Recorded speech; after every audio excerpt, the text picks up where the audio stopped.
selaku moderator dari kelompok 2 yang beranggotakan Ahmad Rifani, Dahliana, saya sendiri, Dwi Oktaviani, dan Hayatunisa. Judul makalah kami pada hari ini adalah konsep dasar filsafat pendidikan Islam. Baik, untuk mempersingkat waktu, saya persilahkan Dwi Oktaviani untuk membacakan makalah pada hari ini. Assalamualaikum warahmatullahi wabarakatuh. Di sini saya langsung ingin mempresentasikan yaitu filsafat pendidikan mengandung 3 komponen kata, yaitu filsafat, pendidikan, dan Islam. Nah, secara etimologis filsafat berasal dari bahasa Yunani, yaitu kata philen yang artinya mencintai, philia, cinta, atau philos, sahabat, kekasih, dan sophia, kebijaksanaan dan kearifan. Setelah itu, sedangkan filsafat secara terminologis dalam kamus besar bahasa Indonesia yang artinya pengetahuan dan penyelidikan dengan akal budi mengenai hakikat segala yang ada, sebab, asal, dan hukumnya. Terus di sini ada beberapa pandangan menurut para ahli filsafat, yaitu 1. Plato, kedua Al-Farabi, ketiga Hasbullah Bakri. Setelah itu ke kata pendidikan secara etimologis berasal dari bahasa Yunani, yaitu pedagogi, yang berasal dari kata pait yang artinya anak, dan agogos yang artinya membimbing. Selanjutnya pendidikan menurut secara terminologis adalah berarti proses pengubahan sikap tata laku seseorang atau kelompok dalam usaha mendewasakan manusia melalui upaya pengajaran dan latihan, proses pembuatan cara mendidik. Setelah itu kata Islam secara etimologi berasal dari bahasa Arab, yaitu aslama, yuslimu, islaman, yang berarti menyelamatkan. Sedangkan secara terminologi Islam yaitu didasarkan pada 5 pilar utama, yaitu pertama mengucap 2 kalimat syahadat, yang kedua mendirikan sholat, yang ketiga mengeluarkan zakat, yang keempat berpuasa di bulan Ramadan, dan kelima melaksanakan haji bagi yang mampu. Jadi dapat saya simpulkan bahwa filsafat pendidikan Islam adalah filsafat pendidikan yang berprinsip pada dasar yang digunakan merumuskan berbagai konsep dan teori pendidikan Islam didasarkan pada prinsip-prinsip ajaran Islam tersebut. Filsafat pendidikan Islam berbeda dengan filsafat pendidikan pada umumnya yang tidak memasukkan prinsip ajaran tauhid, akhlak mulia, fitrah manusia sebagai makhluk yang bukan hanya terdiri dari jasmani dan akal, melainkan juga spiritual. Terus ke bagian poin B, ruang lingkup filsafat pendidikan adalah masalah-masalah yang terdapat dalam kegiatan pendidikan, seperti masalah tujuan pendidikan Islamnya sendiri, masalah guru, kurikulum, metode, dan lingkungan. Terus ke bagian C, fungsi filsafat pendidikan Islam. Di sini saya mengambil menurut Muhammad Arifin terdiri dari 3 dimensi, yaitu 1. Memberikan landasan dan sekaligus mengarahkan kepada proses pelaksanaan pendidikan yang berdasarkan Islam. Yang kedua, melakukan kritik dan koreksi terhadap proses pelaksanaan pendidikan tersebut. Yang ketiga, melakukan evaluasi terhadap metode yang digunakan dalam proses pendidikan tersebut. Terus ke bagian D, metode pengembangan filsafat pendidikan Islam. Di sini 1. Bahan-bahan yang akan digunakan dalam pengembangan filsafat pendidikan. Jadi di dalam kita ingin melaksanakan filsafat pendidikan itu harus ada bahan-bahannya dulu. Terus yang kedua, kita harus mencari metode apa yang harus kita lakukan dari bahan yang kita cari tadi. Terus yang ketiga, metode pembahasan. Nah, setelah kita dapat bahan itu kan pasti kita tuh kayak langsung menjelaskan apa yang ini, apa yang itu maksudnya. Terus yang keempat, melakukan pendekatan, baik itu pendekatan ke anak murid atau ke orang lain dan masyarakat. Terima kasih.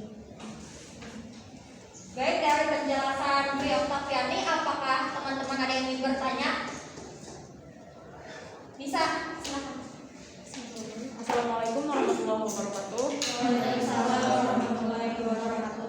Perkenalkan, nama saya Nur Anissa dari kelompok 7. Di dalam makalah disebutkan pendekatan sebagai salah satu hal yang diperlukan dalam pengembangan filsafat pendidikan. Pertanyaan saya, pendekatan seperti apa yang dipergunakan dalam mengembangkan filsafat pendidikan Islam tersebut? Terima kasih.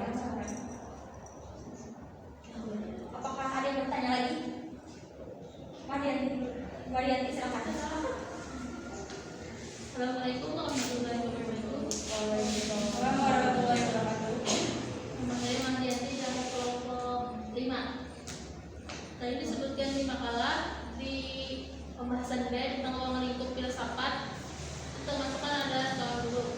Jadi di zaman sekarang soal guru kadang hanya mengajarnya dengan teori tanpa dengan praktek. Begitupun dengan masalah tugas, hanya diberikan tapi tidak dijelaskan dan dipraktekkan. Misal matematika, kita hanya disuruh mengerjakan tetapi kita tidak diberitahukan caranya untuk menjawab termasuk rumusnya, sehingga mengakibatkan murid tidak terlalu paham. Nah, pertanyaannya bagaimana tanggapan dan solusi dari kalian akan masalah di atas? Terima kasih. Baik, hari ini hanya menampung 3 pertanyaan dan satu lagi kesempatan untuk laki-laki bertanya. Silakan. Waalaikumsalam warahmatullahi wabarakatuh. Perkenalkan, nama saya Ismail dari kelompok 3. Pertanyaannya, bagaimana peranan filsafat pendidikan Islam dalam sistem pendidikan Islam? Masih. Berikan kami waktu sedikit untuk mencari jawaban.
spekulatif, pendekatan spekulatif dilakukan dengan cara menunjukkan mempertimbangkan dan menunjukkan suatu objek untuk mencari kebenaran atau hakikat yang sebenarnya. Pendekatan ini merupakan pendekatan yang umum dipakai dalam filsafat. Pendekatan ilmiah menggunakan metode ilmiah dalam memecahkan masalah yang berkaitan dengan pendidikan di masyarakat. Sasaran pendekatan ilmiah adalah problematika pendidikan kontemporer yang berkaitan dengan kehidupan dunia. Pendekatan berdasarkan konsep digunakan untuk menghadapi hasil karya ulama dan ahli pendidikan Islam di masa silam.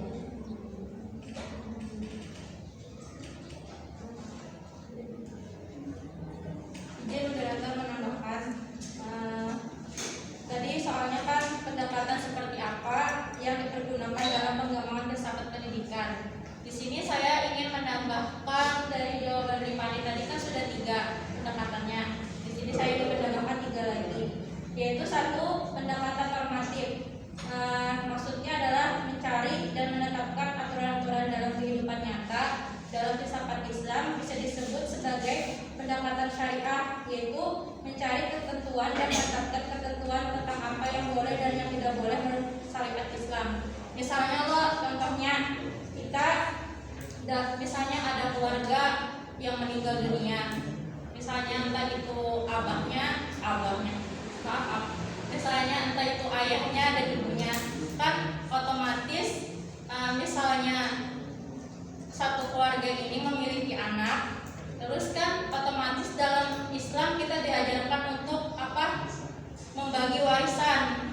Nah, misalnya ada anak laki-laki, kan bagiannya segini, perempuannya segitu, dan harusnya tuh dibagi tuh secara adil agar tidak ada terjadi kesalahpahaman. Itu contoh yang 1. Yang kedua, misalnya kita dalam berdagang, kan tidak mungkin bila kita berdagang tuh tidak jujur, kan, tapi banyak sih yang tidak jujur tapi nggak tahu lagi lah. Terus kita dalam berdagang tuh harus jujur, baik dalam misalnya kita berjualan beras, tepung, telur, dan gula dan lain-lain, itu kan timbangannya tuh harus pas gitu. Nah, tidak mengurangi, tidak melebihkan, tapi keuntungannya itu tuh apa ya, kayak pas gitu. Nah, terus yang kedua pendekatan historis, yaitu dengan cara mengambil pelajaran dari peristiwa dan kejadian masa lalu. Misalnya kita mengambil kisah para nabi, terus para filsuf lain, kan adalah para filsuf tuh ada dari Al-Ghazali, Al-Farabi, Al-Kindi, itu bisa. Terus yang ketiga pendekatan perbandingan, digunakan untuk mencari kelebihan dan kekurangan dari 2 filsafat pendidikan Islam yang berbeda. Maksudnya tuh kayak 2 buah pemikirannya, kan contohnya kayak pemikiran Al-Ghazali dan Ibnu Rushd. Nah, si dia itu kan kayak apa, berselisih paham tentang filsafat. Nah, Al-Ghazali kan tidak suka berfilsafat, tapi Ibnu Rushd itu tidak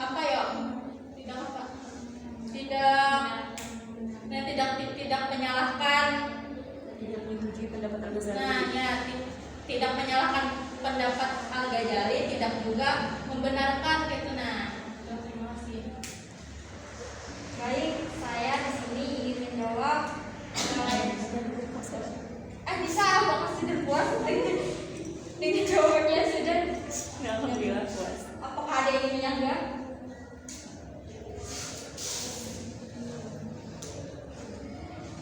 Baik, saya di sini ingin menjawab pertanyaan dari Mahdianti.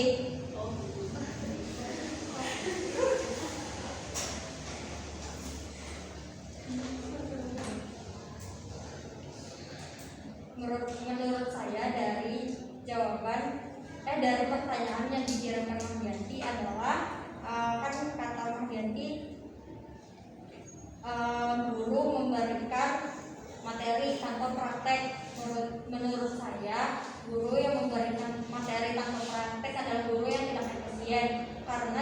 sebagai efisien pasti mementingkan pemahaman murid-murid.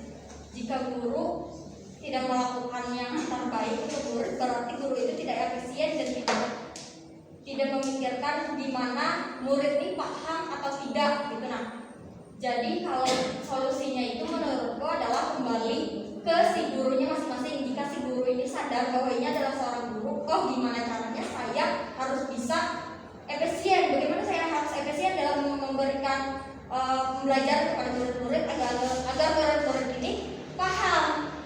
Jadi itu harus kembali ke gurunya sendiri. Jika gurunya sendiri tidak memahami bahwa dirinya itu adalah guru, jadinya seorang guru itu kadang mungkin sadar bahwa ini tuh pada pernah efisien, tapi jika ia sadar bahwa oh aku ini guru, aku ini harus bisa efisien dengan muridku, ya apa caranya aku melakukan itu?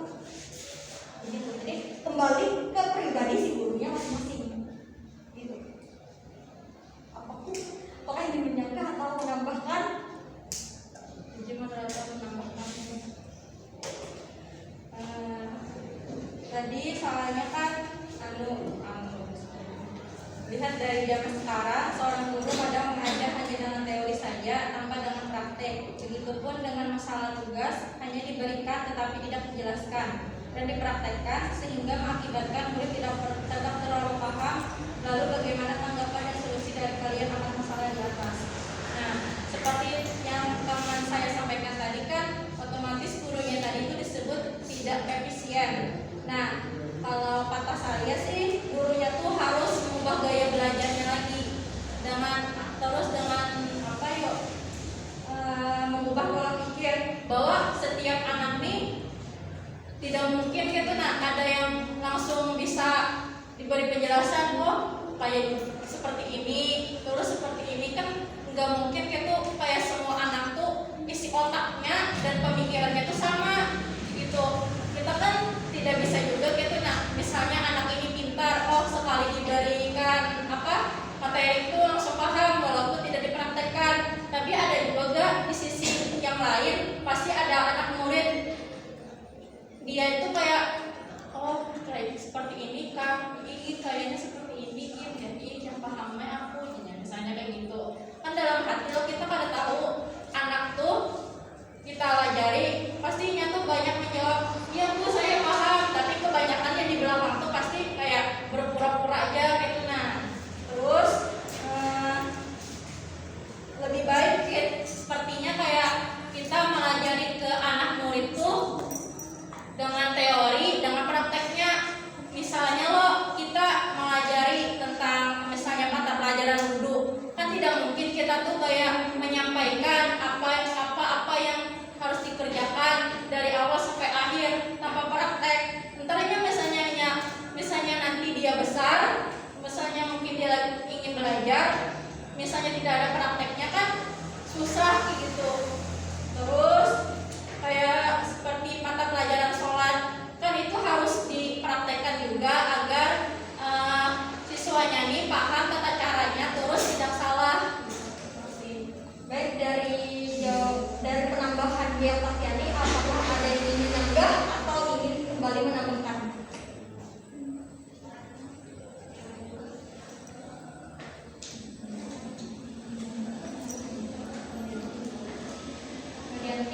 Apakah sudah puas dengan jawaban tadi? Baik, kami lanjut ke pertanyaan terakhir.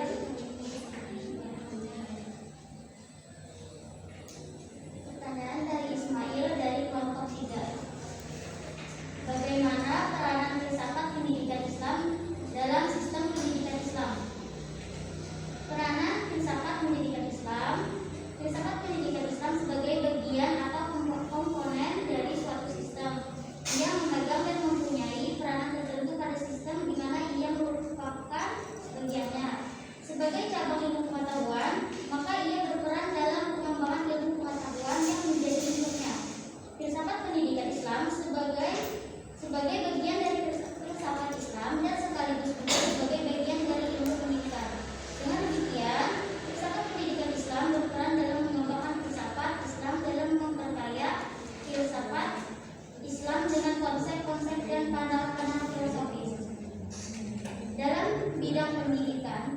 Dan ilmu pendidikan pun akan dilengkapi dengan teori-teori pendidikan yang bersifat filosofis Islam. Baik, teman-teman, apakah ada yang ingin menambahkan atau ini? Oh, silakan Umi. Assalamualaikum warahmatullahi wabarakatuh. Jadi peranan filsafat dalam pendidikan Islam itu contohnya saja di dalam Al-Quran. Waman yattaqillah yaj'al lahu makhraja. Makhraja itu asal katanya adalah kharaja. Jadi ini kita berfilsafat ya, supaya memahamkan apa itu sih filsafat yang berperan dalam ilmu agama itu. Jadi filsafat itu adalah pemikiran. Kharaja itu keluarkan, makhraja dikeluarkan. Berarti barang siapa yang bertakwa kepada Allah, barang siapa yang bertakwa kepada Allah, akan Allah jadikan makhraja dikeluarkan apa? Pertama, dari dia kesedihan menjadi kesenangan. Kedua, dari dia kesulitan menjadi kelapangan. Dari dia bodoh menjadi pintar. Kuncinya yattaqillah tadi. Nah, itu filsafat. Makhraja itu balawahnya itu bersambungan dengan filsafat. Kan artinya pemikiran itu gitu kan, keluar itu ya. Wah, itu kan itu filsafat itu. Jadi itu sangat berhubungan sekali dengan, contohnya saja, ya zaujati, ya istriku, anti kasyamsi. Apa ini ya? Kamu itu bagaikan matahari. Jadi ini pemikiran filsafatnya, kamu itu bagaikan matahari. Apa ya? Fungsinya matahari apa? Menyinari. Ya oke, menyinari ya Allah. Jadi bila kita melihat perempuan, wah bersinarnya istriku jadi betul kan? Matahari itu apa? Berguna untuk semua. Nah, coba kita artikan, berarti istriku ini berguna sekali di dalam rumah tangga gitu. Betul kan? Watabasmu dan senyumanmu itu tadi misalnya Allah seperti salju atau anggur. Salju ya, salju. Betul kan salju ya? Salju itu apa? Dingin. Nah, berarti bila istri kita itu senyum, rasa adem hati saya gitu kan. Jadi filsafat begitu lah. Saya hanya menyampaikan itu kan dengan secara logika kan, betul kan? Nah, gitu filsafat itu. Jadi ada yang dulu kata saudari kita Agisna Medilawati, apa sih perbedaan filsafat itu sama mantik? Nah, itu perbedaannya itu hanya satu. Mantik itu dari segi bahasa. Dari segi bahasa tadi membenarkan. Contohnya saja ya. Barang siapa merasa mengucapkan asyhadu an la ilaha illallah wa asyhadu anna muhammadar rasulullah, maka dia kafir. Gitu kan? Benar atau enggak? Tidak. Benar. Kenapa? Barang siapa merasa mengucapkan kalimat la ilaha illallah muhammadar rasulullah, maka dia kafir. Lalu siapa yang mengucapkan? Yang sebenar-benarnya mengucapkan yang hak itu siapa? Allah ya. Nah begitu filsafat. Itu mantik. Tapi benar atau tidak? Mantik itu bahasanya itu benar atau tidak? Benar kan? Merasa. Bila kita merasa berarti salah gitu. Itu filsafat. Itu mantik gitu.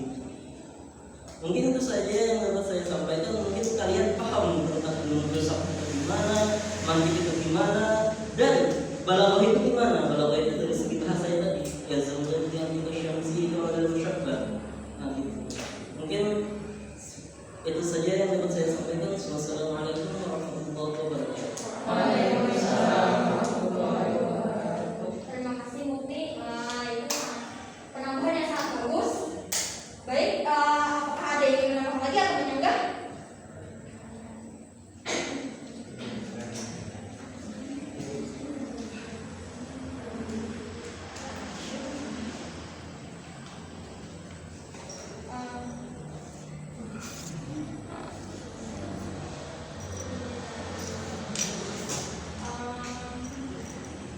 Baik.